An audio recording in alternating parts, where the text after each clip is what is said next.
নমস্কার, সকলকে স্বাগত জানিয়ে আজকের পর্ব শুরু করছি। দেখতেই পাচ্ছ সবুজে ভরা সুন্দর শাক। হ্যাঁ, এটা হচ্ছে আরবিয়ান কলমির শাক। এই আরবিয়ান কলমির শাক আমাকে শ্যামনগরের একজন চাচাজি দিয়েছিলেন। একটি মাত্র ডাল নিয়ে এসে লাগিয়েছি, অসাধারণ, খুব সুন্দর হয়েছে। এটা খেতে ভীষণই ভালো। নাকি আজ প্রথম খাবো, হারভেস্ট করব নিজে হাতে। আর এটা হচ্ছে দেশি কলমি, এটা হচ্ছে লাল কলমি। এটা আমরা সাধারণত ছোটোবেলায় মাঠে দেখতে পারতাম, মাঠ থেকে তুলে নিয়ে এসে খেতাম, ভীষণই ভালো। এটার বেগুনি বেগুনি ফুল ফোটে। 3 রকমের কলমি আছে, একটা লাল কলমি, একটা আরবিয়ান কলমি, আর একটা আছে যেটা বীজ থেকে হয়, সেটাকে বলছে সাদা কলমি। তো কলমি শাক এমনই, একটি মাত্র ডাল পুঁতে দিলেই প্রচুর প্রচুর প্রচুর হয়ে যায়। আর কলমি শাকে আছে আয়রন। এটা তো মেয়েদের একান্ত খাদ্য, মেয়েদেরকে খেতেই হবে। এরকম চলে এসেছি সাদা কলমি। সাদা কলমি শাকও ঝাড় হয়ে গেছে, খুব সুন্দর, বড় বড় পাতা, দেখবার মতন সুন্দর হয়েছে। এটা তো একটুখানি দেখতে পাচ্ছ, আর 1 মাস পর দেখাবো, দেখবি অনেকটা জায়গা জুড়ে একদম বিরাজ করছে। তো বাড়িতে প্রায় 14-15 রকমের শাকই হয়েছে। প্রতিদিন যদি শাক তুলি তাহলে 2 রকম করে শাক তুলতে হয়, কিন্তু তুলি না, একটা করে শাক তুলে রান্না করছি। চলে এসেছি রান্নায়।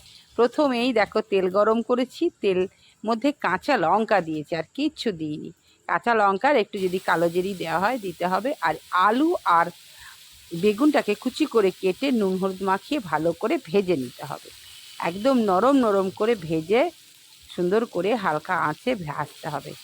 তবে কেউ যদি মনে করো যে পেঁয়াজ রসুন দিয়ে করবো, তা করতে পারো। আজকে আমি এটা আলু আর বেগুন আর বড়ি দিয়ে করছি। আমার আবার কি, শাক রান্না করতে গেলে আমি ছোট থেকে এটা করি, আগে থেকে নুন হলুদ আর সব মাখিয়ে নিই, সুন্দর করে হাত দিয়ে মেখে নিয়ে তারপরেই রান্নাটা করি।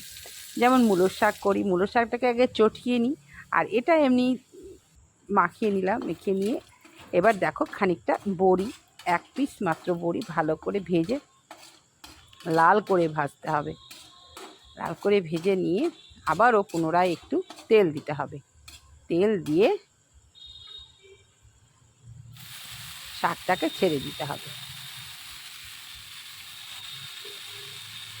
শাকটাকে ভালো করে নাড়াচাড়া করে দেখতে থাকো, তোমরা দেখো আর আমি একটু ওয়েট করছি। এই দেখো, সুন্দর করে নুন হলুদ দিয়ে এই যে বেগুন আর আলু ভেজে তুলে রেখেছি, আর বড়িটা ভেজে নিলাম, দিয়ে এবার এই শাকটাকে ভালো করে নাড়াচাড়া করে খুব হালকা আছে এটাকে ঢাকা দিয়ে দিতে হবে। কলমি শাক এক একজন এক এক রকম করে রান্না করে, তো আমিও কীভাবে রান্না করছি দেখো। এটা একটু ঢাকা দিয়ে নরম করে দিয়ে তারপরে এবার আমি ওটাকে দিয়ে দিলাম, মিক্সড করলাম। প্রথম অবস্থায় দিলে কি হবে বলো তো, একদম ঘেটে যাবে। একটু সামান্য চিনি দিয়ে দিলাম, আগে তো নুন হলুদ দিয়ে দিয়েছি।